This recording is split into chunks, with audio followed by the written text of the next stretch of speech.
안녕하세요. 진로 레시피에서 지난 방송에 이어 오늘도 자유학기제 프로그램에 대해서 준비를 해봤습니다.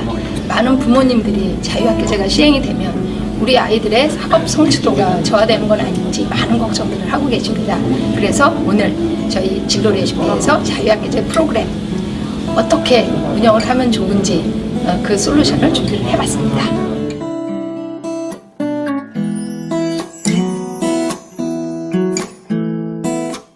안녕하세요. 지난 시간 자유학기제 설명에 이어서 오늘은 자유학기제와 관련된 내용들을 조금 살펴보도록 하겠습니다. 자유학기제라고 검색을 해보시면은 자유학기제 우려, 자유학기제 문제, 자유학기제 장단점 뭐 이런 것들이 많이 나올 거예요. 그래서 가장 이제 걱정하시는 부분들이 뭔지, 또 자유학기제를 했을 때 우리 학생들에게 도움이 되는 부분이 뭔지, 이런 것들을 이번 시간에는 말씀을 드리도록 하겠습니다. 먼저 가장 우려하시는 부분들이 뭘까 물어보면요, 시험을 안 친다는 거에 대한 부담감을 학부모님이 많이 갖고 계세요. 사실 학생들은 시험을 안 친다라고 하면 어떤 생각들을 할까요? 룰루랄라입니다. 네, 굉장히 행복해하고요. 수업에 그래서 참여도가 떨어질 수밖에 없죠, 사실은. 네, 시험을 치지 않으니까. 그럼에도 불구하고 처음으로 느끼는 아마 시험에 대한 압박 없이 즐기는 수업을 아마 하는 게 아닐까라는 생각이 드는데요. 대신 학부모는 완전 반대죠. 우리 애가 안 그래도 1등을 못하는데 시험을 안 치면 어떻게 되냐? 입시에 문제가 있지는 않냐? 내년에 2학년이 되었을 때 문제가 있지 않냐? 이런 부분들 굉장히 많이 걱정을 하세요. 그러나 잠시만요. 네, 이건 자를 수 있죠? 네. 네. 그런 걱정들을 굉장히 많이 하세요. 굉장히 많이 하시는데요. 학력 저하의 문제는 사실 뒤에서 다시 제가 학습 부분에서 설명을 드릴 텐데요. 쉽게 말해서 우리 애가 한 10등 한다 생각을 하시면요, 내년에도 10등 할 수 있을 거예요. 그렇게 걱정 안 하셔도 돼요. 국영수를 안 배우는 게 아니고요, 내 옆에 아이들도 똑같이 그 과정을 겪고 있기 때문에 크게 변화 없습니다. 시험에 대한 불안감 같은 거는 사실 제가 이렇게 장담을 할 수는 없지만요, 그거에 대한 불안감 때문에 이 제도를 반대하시는 거는 무리가 있지 않나라는 생각이 조금 들어요. 제가 뒤에 이제 말씀을 드리겠습니다. 어떻게 해결하시면 좋은지. 더 이제 이 제도에 있어서 우려하시면 좋겠다 싶은 부분들은 요런 두 번째, 세 번째, 네 번째가 아닌가라는 생각들이 들어요. 두 번째 같은 경우 진로 체험의 어떤 인프라 구조. 사실 진로 체험이라는 것들에 지금 학교에서 진행되고 있는 방식은 외부에서 초청 강사를 모셔와서 강연을 듣는다든지, 예를 들면 유명한 변호사를 모셔온다든지, 유명한 운동선수를 모셔온다든지, 그래서 직접적으로 어떤 강연을 듣는다든지, 혹은 찾아가서 강연을 듣는다든지, 혹은 직업장을 방문을 해서 그 직업에 대해서 구체적으로 어떤 체험을 한다든지, 그런 것들인데요. 일단은 누구를 모셔오느냐, 어디서 모셔오느냐, 어떤 직업군에서 모셔오느냐도 굉장히 어려운 문제지만요, 이거는 한 사람이 다수를 상대할 수 있는 거라서 사실 큰 문제는 아니에요. 더 큰 문제는 우리 학교가 총 학생 수가 1학년이 400명이다, 200명이다. 이 아이들이 당장 9월 23일에 체험을 나가야 된다. 그럼 이 200명, 300명, 400명이 나가야 될 체험장이 이제 중요한 거죠. 보통 적게는 2명에서 많게는 10명 이상도 이제 한 공간에 나가기도 하는데요. 그 아이들이 나가기 위해서는 보통 20개, 30개, 40개의 어떤 체험장들이 있어야 돼요. 다양한 직업군들에 대한 체험장들이 있어야 되는데, 이것들을 발굴해내는 게 사실 굉장히 힘든 일이에요. 왜냐하면 자유학기제에 대해서 어머님들도 모르시지만 대부분의 사람들이 자유학기제를 모르다 보니까 아이들이 직업체험을 나오는 거에 대한 어떤 부담, 오늘 내가 일을 하는 거에 대해서 방해를 받지는 않을까, 문제가 생기지는 않을까 하는 부담 때문에 개방하시기를 꺼려하시는 부분들이 상당히 많으세요. 그래서 나라에서는 이거를 해결해 주시기 위해서 어떤 요즘은 진로체험 지원센터라든지 혹은 교육청에서 어떤 연계해서 협력해서 업체들을 뚫어주기도 하는데, 사실은 현장에서 일을 하는 입장에서는 절대적으로 부족한 게 사실이에요. 그래서 이런 것들이 가장 이제 문제가 되는 거죠. 갈 곳이 없는데 가야 한다라는 거. 그러니까 제한된 공간에서 비슷비슷한 직업군들만 이제 반복적으로 가게 된다. 더 큰 문제는 이제 서울이나 경기나 어떤 광역시나 이런 큰 지역들 같은 경우는 오히려 갈 만한 곳들이 그래도 좀 있어요. 그러나 소규모의 어떤 시골이나 농촌이나 어촌이나 이런 곳에서는 어디로 가겠냐라는 거죠. 거기서 어떻게 제빵사나 어떻게 자동차 디자이너나 아이들이 좋아하는 다양한 어떤 직업군들을 만난다라는 게 사실은 한계가 있을 거라는 얘기입니다. 그래서 지금처럼 어떤 딱 주어진 매뉴얼대로 모든 학교가 움직인다면 분명히 하나의 문제가 될 것 같고요. 그리고 그보다도 더 큰 문제는 아이들을 인솔을 해서 다녀야 되거든요. 그래서 비용도 발생을 하지만 가장 큰 거는 안전 문제예요. 그 직업장에 데리고 갈 인솔 교사들도 사실 200명만 해도 10명씩만 쪼개도 20명이거든요. 학교에서 교사들이 다 할 수 있지 않겠냐? 못하죠. 교사들이 담당하고 있는 건 1학년만 담당을 하는 게 아니니까. 그래서 학부모라든지 다른 어떤 그런 방법들을 생각을 해야 되는 거죠. 그리고 그 체험장에서의 어떤 안전 문제들도 사실은 여러 가지 안전 문제들이 있을 수가 있겠죠. 생길 수 있는 게. 저희들도 고민을 하는 게 어떤 요즘 많이 걱정을 하고 있는, 특히 여학생들이 있다 보면 그런 걱정들이 더 되는데 성에 대한 문제라든지 혹은 안전사고라든지 현장이다 보니까는 조리하러 가는 친구들은 특히 더 안전사고를 많이 조심하게끔 저희가 교육을 시켜요. 칼이나 불이나 이게 바로 옆에 있으니까. 그것처럼 사소한 것들에 대한 안전부터 시작해서 왔다 갔다 교통까지 정말 장소도 부족하지만 안전을 어떻게 책임질 건지에 대한 매뉴얼이 없는 게 가장 큰 문제라는 생각이 들어요. 그래서 일단은 체험을 나가야 되는데 체험을 나갈 만한 곳들이 단순히 우리가 알고 있는 헤어나 네일이나 뭐 요리나 딱 제한된 그런 직업들 말고도 다양한 공간으로 아이들이 체험을 나갔으면 좋겠다. 그리고 안전이라든지 인솔이라든지 이런 문제가 조금 해결되었으면 좋겠다. 이런 게 실질적으로 아이들에게 더 필요한 게 아닌가라는 생각이 듭니다. 담당 교사 우려하는 부분들은 어쩌면 저만의 우려가 아닐까라는 생각도 드는데요. 제가 현장에 가서 보고 주변 선생님들하고 의논을 하면서 들었던 아쉬움은 뭐였냐면 진로 수업은 가장 열정이 많으신 분이 해야 되지 않나. 왜냐하면 가장 창의적인 수업을 해야 되고요. 가장 활동적인 수업을 해야 되는 분야거든요. 그런데도 불구하고 지금 학교에서 진로 부장이나 진로를 담당하는 선생님들의 대부분은 조금 연세가 있으신 분들이에요. 연세가 있으신 분들을 비하하는 건 아닌데 아무래도 그렇다 보니까 아무래도 에너지가 다르죠. 그리고 사람마다의 어떤 개별적인 차이가 너무나 큽니다.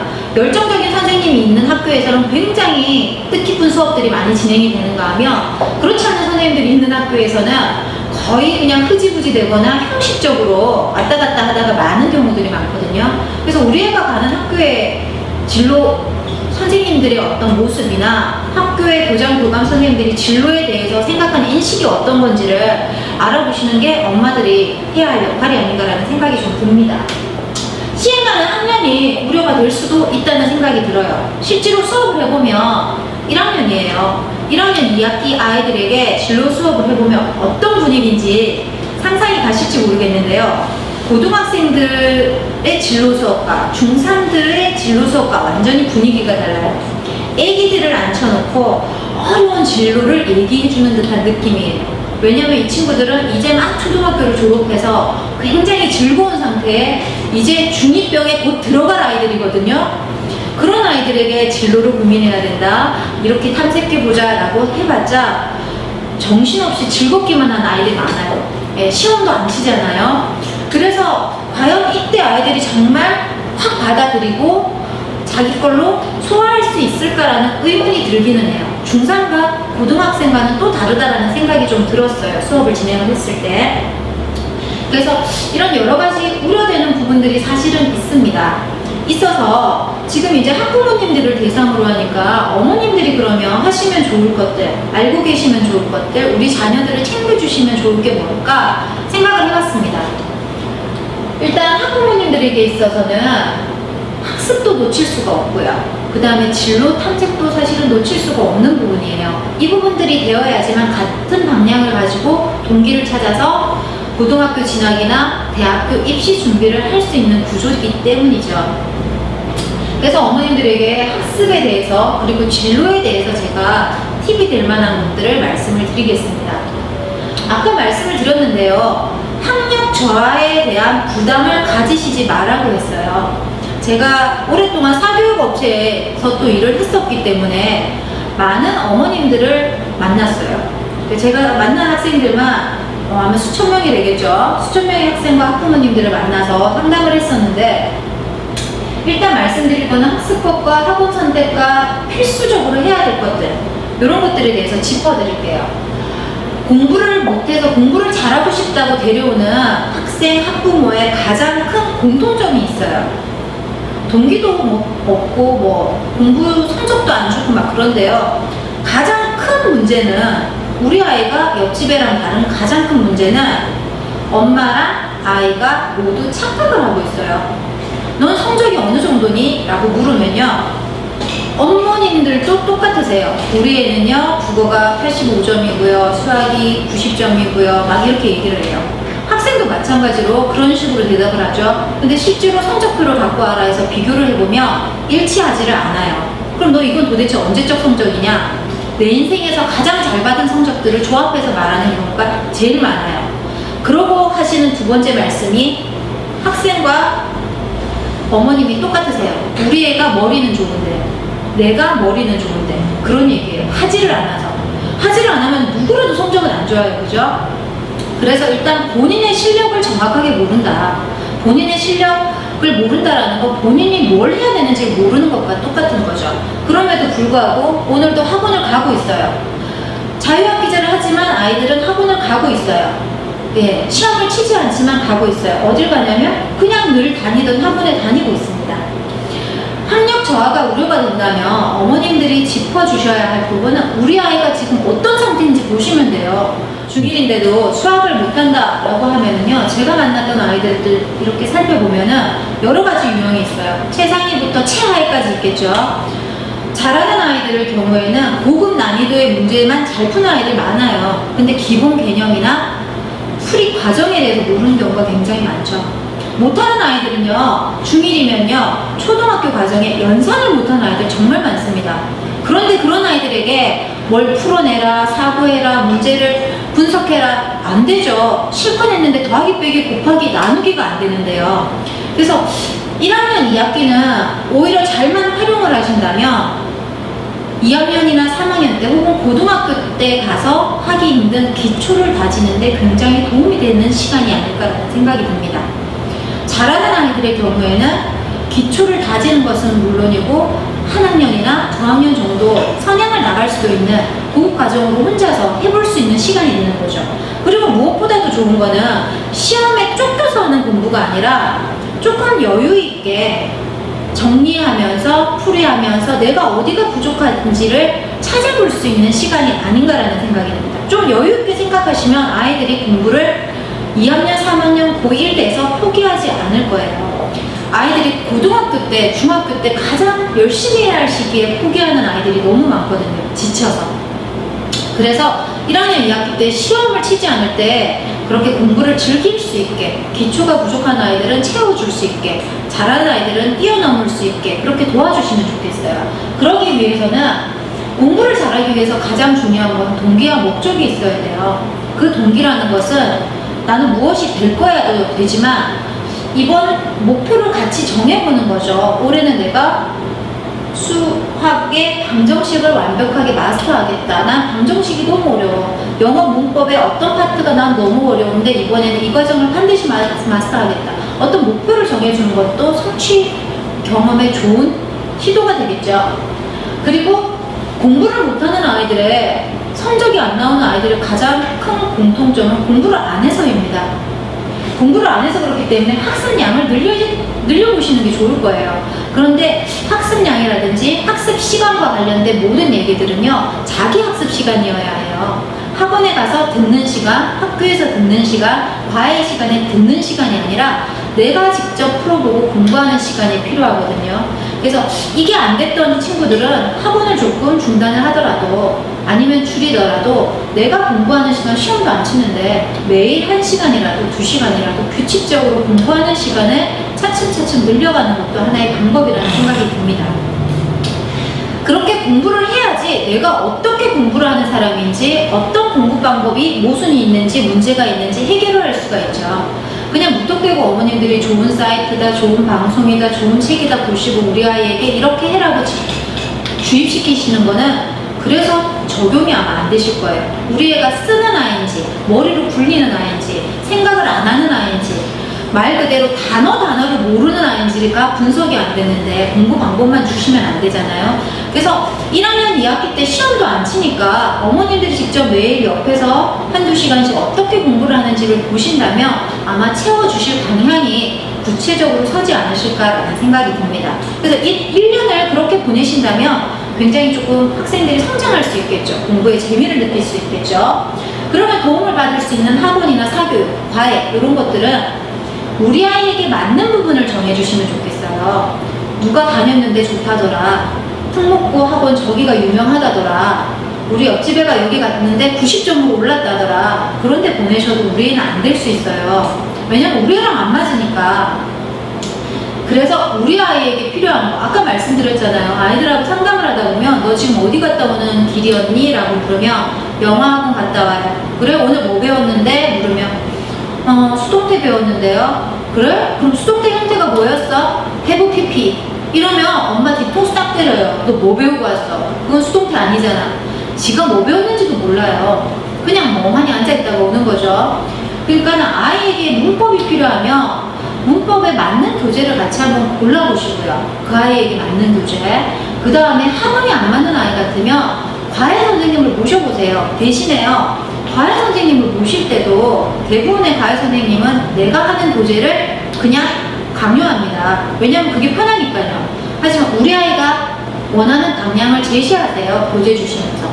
그렇게 한다면 아이가 잘 따라가겠죠. 도움이 되겠죠. 그래서 어머님들이 그냥 무턱대고 따라서 이렇게 친구 따라서 옆에 누구 좋다더라 따라가는 그런 학원 선택이나 과외 선택 하시지 않으시면 좋겠고요. 그 다음에 학생에게 맞는 교재나 어떤 방법들을 찾아주시면 좋겠고요. 그리고 계속 반복되지만 시간 투자 안 하는데 어떻게 공부를 잘할 수 있겠어요? 학생이 혼자서 하는 시간을 주시면 좋겠어요. 그런데 상담을 해보면 말도 안 되는 그런 말씀을 하시는 어머님들이 가슴 아프게 엄청 많습니다. 학생들 학원을 11시까지, 12시까지, 1시까지 법적으로는 10시까지지만 그래도 하는 아이들이 있어요. 바이니머니 11시, 12시까지 하는데 상담하러 오세요. 애가 공부하는 시간이 없어서 속이 상하대요. 그래서 제 앞에서 적어보세요 해요. 애가 언제까지 뭘 하나요? 하면서 다시 보세요. 언제 공부를 하면 좋을까요? 물어보거든요. 현실적으로 되지 않는 말씀들을 하시는 부모님들 굉장히 많으세요. 그래서 실질적으로 내가 할 수 있는 공부 시간을 확보해 주시고 그걸 잘 활용할 수 있도록 옆에서 지원해 주시면 중1은 그 정도만 해도 아이들이 굉장히 많이 성장할 거라는 거 말씀을 드리겠습니다. 필수 요소가 있어요. 책 안 보는 아이들이 고등학교 때 수능을 잘 보지 못한다는 거 다들 아실 거예요. 책 안 보는 아이들 엄청 많아요. 예, 중1인데 핸드폰만 보죠, 컴퓨터 보죠, 책 볼 시간 없어요. 그래서 책 보는 것들은 굉장히 중요하다. 좋아하는 분야가 있다면 그것부터 맛들일 수 있게 해주시면 좋겠고요. 책을 안 보는 아이들의 가장 큰 문제는 이해력이에요. 단어에 대한 이해도 부족하지만 문장에 대한 이해가 부족해서요. 심지어는 영어 독해를 했는데 뭔 소리인지 몰라요. 문장은 독해를 다 해요. 어려운 단어를 너무 잘 알아요. 그런데 그게 뭔 소리인지를 몰라서 풀지 못하는 아이들이 있어요, 실제로. 그래서 한자나 외국어들을 공부를 하면서 어떤 독해 능력을 키워주는 것들은 굉장히 중요하다는 생각이 듭니다. 그리고 무엇보다도 가장 중요한 거는 이 시기에 시험을 안 치는 시기에 가장 중요한 건 어차피 진학을 해야 한다면 주요 과목을 빼놓고는 이야기가 안 되죠. 국영수에 대한 주요 과목들, 역사라든지 지금 들어가는 한국사라든지 이런 것들은 탄탄하게 해놓으실 필요가 있고요. 필요한 분야들은 자격증도 따놓으면 좋겠죠. 그래서 오히려 학습에 대해서 어머님들이 우려하시는 거를 걱정만 하시면서 반대하시기보다는 잘 활용을 하셔서 중1 1년을 정말 학습에 대한 기초를 다지고 잘하는 아이들은 조금 더 성장할 수 있는 계기로 삼게 그렇게 만들어주시는 시기로만 활용하시면 어떨까라는 생각이 좀 듭니다. 그러면 1학년 2학기라도 굉장히 알차게 보낼 수 있지 않을까, 오히려 아이들이 더 빡세다라고 생각할 수 있지 않을까라는 생각이 좀 들기는 해요. 자, 진로에 대해서 말씀을 드릴게요. 그 수업을 들어가면 이 진로 수업을 부담스러워하는 아이들이 있어요. 왜냐하면 희망을 적어내라, 꿈이 뭐냐 계속 물어요. 그걸 진로 수업 선생님만 하는 게 아니에요, 사실은. 아까 얘기를 안 드렸는데요. 진로 수업의 지금 큰 문제는 진로 교과서가 있지만 선생님에 따라서는 개인이 알아서 이제 하시기도 하는데요. 그 진로 교재에 나와 있는 여러 가지 주제를 다른 과목에서 다 하고 있습니다. 도덕에서도 하고 있고요, 기가에서도 하고 있고요, 창체 수업에서도 하고 있고요, 행복 수업이라고 해서 행복 수업에서도 하고 있고요. 그러다 보니까 아이들에게는 반복되는 얘기예요. 질려요, 짜증나요. 어디에 포커싱을 둬야 되는지 모르겠는 거죠. 그런데 와서는 선생님마다 넌 꿈이 뭐냐 자꾸 물어요. 넌 잘하는 게 뭐니? 넌 좋아하는 게 뭐니? 뭐가 되고 싶니? 그래서 아이들은 이 진로 수업에 대해서 어떤 부담감을 갖고 있냐면, 지금 당장 꿈을 정해야 하는가? 라고 반문하게 돼요. 그래서 저는 그런 경우에 아이들한테 이야기를 해줘요. 그럼 내가 하고 있는 커리어 코치라는 직업은 내가 중1 때 있었을까 없었을까? 난 들어본 적도 없어. 진로교사 있었을까 없었을까? 우리 때 없어. 진로 수업을 배우는 가장 큰 목적은, 어떤 사람은 4살의 꿈을 찾는 사람도 있을 것이고, 어떤 사람은 18살, 어떤 사람은 38살. 자기 꿈을 찾는 시기들은 다 다를 텐데, 그때 어떻게 꿈을 찾아나가고 선택할 수 있는가에 대한 과정을 배우는 시기다라고 생각을 해라. 그런 과정이고 선택하는 법을 배우는 시간이다라고 생각을 해라 라고 이야기를 하거든요. 그래서 아이들에게 집에서도 어머님들도 똑같은 고민들을 하고 계세요. 지금 주변의 엄마들을 만나거나 이야기를 나눠보면 가장 많은 고민은 우리 애가 꿈이 없는데 어떻게 찾아주지? 빨리 찾아야 되는데에 대한 조급함들이 굉장히 많이 있어요. 그래서 조금 열어두고 보시면 좋겠다. 큰 아웃라인들만 잡으면 좋겠다라는 생각들이 좀 들어요. 구체적인 애들은 구체화시켜주는 작업들을 하시면 좋겠죠. 예. 그래서 학부모님들도 어차피 같이 공부하시면 좋겠어요. 예. 가장 중요한 거는 자기 탐색이 되지 않은 상태에서는 꿈을 알 수가 없습니다. 쉽게 말해서 이거죠. 교사가 꿈이라고 적는 아이들이 반에 한 5-6명이 됩니다. 반에서 보통 30명 정도인데 5-6명 정도의 아이들이 교사를 적어내는데요. 무슨 교사가 되고 싶니라고 얘기를 하면 구체적으로 말하는 아이들이 조금 적어요. 구체적으로 말한다는 건 초등학교 선생님, 국어 선생님 요 정도겠죠. 근데 선생님의 종류부터 아이들이 모르지만 선생님이 되는 방법도 모르는 경우가 되게 많아요. 그래서 제가 농담 삼아서 2가지 얘기를 해요. 예. 네가 선생님이 됐어. 지금 중1 선생님이 됐는데 우리 반 30명이 내 짝과 똑같은 아이들만 있으면 너 어떻게 수업할래? 그럼 아이들이 그래 죽어버릴 거예요. 지들도 이 분위기를 알아요. 근데 선생님이 되기 위해서는 이런 분위기의 아이들을 어떻게 해야 된다, 어떤 능력이 있어야 된다를 이제 이야기를 해주는 거죠. 그 다음에 얘기를 해요. 나는 아기가 너무 싫은데 유치원 선생님이 된 친구가 있어. 그 친구는 행복할까 안 행복할까? 안 행복하죠. 아기를 다루는 게 편하지가 않고 불편한 사람들은 오히려 중고등학생이 더 잘 맞을 수가 있는 거죠. 즉 뭐냐면 자기가 무엇을 좋아하는지 무엇을 잘할 수 있는지를 모르면 어떤 직업들을 탐색을 했을 때, 정했을 때 행복할까? 내가 과연 저 직업을 했을 때 행복할까라는 거죠. 그래서 실질적으로 대학생들이 전공 선택 후 포기하거나 직장인들이 직장을 선택 후 이직을 하거나 하는 것들의 많은 경우들도 적성에 안 맞아서 또 많이 포함이 되잖아요. 그래서 어머님들이 우리 아이의 길을 찾아주시기 위해서는 학교에서 하는 검사들도 같이 한번 보시면 좋겠고요. 지금 사설 기관들에서 유료로 이제 할 수 있는 것들도 굉장히 많은데 사실 무료로 할 수 있는 좋은 검사들이 굉장히 많습니다. 그래서 어머님들이 학생들의 어떤 성향이나 적성이나 가치관이나 이런 것들을 같이 이렇게 보시면 좋겠다라는 생각이 들고요. 그런 검사 사이트들은 가장 많이 활용하실 수 있는 게 코리아넷이라고 좋은 사이트가 있어요. 거기 들어가면 중학생, 고등학생들 다 활용할 수 있는 검사지. 어머님, 아버님들이 이제 진로를 탐색을 지금 하시는 중이시라면 성인용도 있으니까요. 같이 하시면서 보시면 좋겠다라는 생각이 들어요. 아이에 대한 이해가 더 깊어지지 않을까. 그리고 코리아넷에는 바로 연관된 직업이라든지 학과라든지 학교 정보까지 같이 나오고 있기 때문에 그 진로에 있어서 활용하기가 굉장히 좋죠. 그래서 가장 처음에 하셔야 될 거는 탐색을 아이들하고 해보시는 게 좋고요. 저한테 오는 요즘 상담 중에 제일 난감한 게 우리 아이가 초이인데 이 부분을 되게 잘하는 것 같은데, 그림을 잘 그리는 것 같은데 지금부터 디자이너 수업을 시키면 어떨까, 미술 수업을 시키면 어떨까, 뭘 시키면 좋을까요? 하시거든요.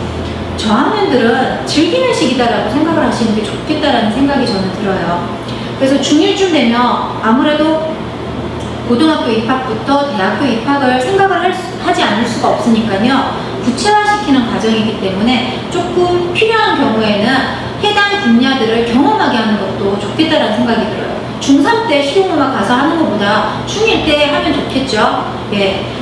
요리사 되고 싶은 아이들 지금 너무 많거든요. 근데 현장에서는 힘들다고 나오는 아이들 되게 많아요. 미리 경험하게 해주면 훨씬 좋겠다는 생각이 들어요. 그래서 탐색 과정 하시고요. 고등학교, 대학교에 대한 정보 수집들 미리미리 하시면 좋겠어요. 지금 아직까지 먼 나라 얘기 같으신 분들 많으실 텐데 그런 분들 고2, 고3 되면 막막해 하세요. 중3들 같은 경우도 고등학교의 종류가 굉장히 많은데 특목고 이런 친구들은 미리 준비를 많이 하지만요. 그 외 학교들에 있어서도 준비해야 하는 학교들이 있어요. 준비해야 하는 학교들이 있기 때문에 다양한 고등학교의 종류, 다양한 대학교의 종류, 학과의 종류들을 알고 진학을 했으면 좋겠다. 진학 준비를 했으면 좋겠다. 그래서 이런 것들은요, 고등학교, 대학교 전부 검색 사이트에 치시기만 하시면요, 종류별로 학교에 대한 정보, 그 관련 사이트들, 특성화고 사이트, 대학 입학 사이트 굉장히 자세하게 나오고 있습니다. 그래서 그런 것들 확인하시면 좋겠고요. 실질적으로는 학교 홈페이지를 이용하시면 더 좋죠. 중학생들 정도만 되면 어머님들이 대학 탐방 많이 하시거든요. 대학 탐방도 하시는데 대학 탐방을 하시기 힘든 지방의 어머님들 같으신 경우에는 그 대학 홈페이지를 활용을 하시면 어떤 학과가 있는지부터 그 학과에 입학하기 위해서 어떤 것들을 준비하면 좋은지, 어떤 걸 공부하는지 활용하실 수 있고요. 좋은 홈페이지에는 그 입학 전형에 대한 정보들이 깔끔하게 되어 있으면서 전년도에 대한 어떤 기출문제나 경쟁률이나 각종 자료들이 굉장히 많이 있어요. 그래서 홈페이지를 보시면 참 좋겠다라는 생각이 듭니다. 그리고 일부 학교들은 관련 자격증이 있을 때 더 도움이 되는 경우도 있기 때문에 미리미리 준비하실 수 있게끔 이런 것들을 같이 활용하시면 좋겠어요. 컴퓨터들은 집에서 쉽게 자녀와 함께 소통할 수 있는 도구니까 그렇게 활용하시면 좋겠고요. 이런 자료들을 잘 정리를 하시면 자기만의 진로 포트폴리오, 그리고 고3 때 가서 1주, 2주 전에 준비하는 자기소개서가 아니라 1학년, 2학년, 3학년 때부터 준비할 수 있는 자기소개서를 미리 만들 수 있으니까 되게 좋을 것 같다는 생각이 듭니다. 실제로 제가 있었던 학교에서도 중1 여학생이었는데 그 국제기구에서 일을 하고 싶어하는 학생이었어요. 그런데 수업을 하든 활동을 하든 하나하나 사진을 다 찍고요. 제가 했던 것들을 요구를 했어요. 다시 주실 수 있냐고. 그리고 틈틈이 동영상을 만들더라고요. 뭐 하냐라고 했더니 나중에 자기가 필요할지 모르기 때문에 다 모아놓고 있다, 준비하고 있다 그러더라고요. 굉장히 멋진 아이들 의외로 많습니다. 예. 그리고 실제로 생각이 없는 대학생보다 멋지게 포트폴리오를 준비하는 아이들이 분야별로 많이 있어요. 그래서 그런 것들을 어머님들이 같이 해주시기 위해서는 아무래도 사이트도 더 많이 들어가 보시고 공부도 더 많이 해보시고 하시면 좋겠어요. 그래서 제가 쭉 이제 지난 시간부터 자유학기제가 무엇인지에 대한 설명과 자유학기제를 했을 때 우려되는 부분들, 그리고 학부모님으로서 활용하시면 좋겠다 싶은 부분들을 짚어드렸는데요. 어찌되었건 간에 지금 자유학기제는 시행이 되고 있습니다. 시행이 되고 있고요. 한 학기가 지나고 나서 아이들에게 설문조사를 하면 대부분의 아이들이 만족도가 거의 90% 이상이 나올 정도로 만족도가 높아요. 그게 단순히 놀아서는 아니거든요. 그리고 아이들이 가고 싶은 직업 체험 장소가, 내가 만약에 직업 체험 장소를 네일 아트를 가고 싶었는데 학생이 너무 많고 제한되기 때문에 나는 이번에 미용실을 갔어요. 그럼 그 아이는 불만이 있냐? 그런 아이도 갔다 오면 설문조사를 하면 굉장히 만족도가 높아요. 왜? 아, 돈을 이렇게 버는 거구나, 사람을 이렇게 대하는 거구나, 이 직업은 이런 일을 하는 거구나를 아이들이 경험을 하고 오거든요. 그래서 경험을 한다는 거에 대한 자체는 굉장히 큰 효과가 있지 않을까라는 생각이 들고요. 덕분에 아이들이 진로 이입 활동에 대해서 지금 한 학기 수업이 지나고 나서의 만족도는 지난번에 세 곡 중에서 검사를 했더니 73%라고 했던 것 같아요. 예, 70% 이상의 아이들이 굉장히 만족한다라고 얘기를 했거든요.